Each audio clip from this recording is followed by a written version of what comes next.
wannan majalisi yana nuna alhininsa da ta'aziyarsa ga babban malami da muka yi rashi, dattijan musulunci, dattijan sunna, wanda ya shekaru sama da 60 yana kira zuwa ga sunna.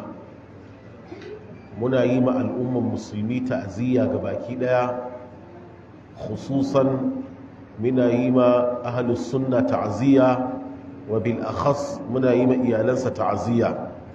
Shine Sheikh Sa'id Hassan Jingir Jos, wanda ubangiji subhanahu wata'ala ya karbi rayuwarsa. Malam ya dade yana fafutuka, yana yin da'awa, yana yin bayani kan abin da ya shafi muradin Allah da manzo akan fahimtar magabata.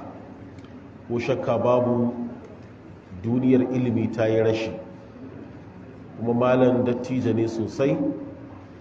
Ya kasance baya da sauƙi ɓangaren abin da ya shafi aƙida.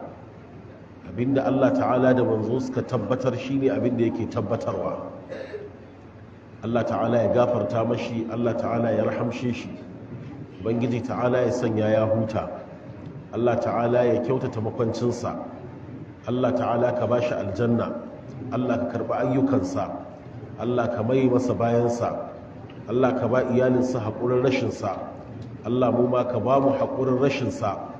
Ya Ubangiji, a bigiransa a cikin tsatsansa da iyalansa ka tado mana wani dakarar sunna wanda zai tsaya bigiran mahaifinsa. Allah ta'ala ka kyautata makwancinsa, ka sanya ranar ƙarshe da ya a duniya ita ce mafi alkhairin ranakunsa a duniya. Allah ta'ala ka yafe mai kurakuransa, Allah ta'ala ka haɗa mu da shi a gidan aljanna.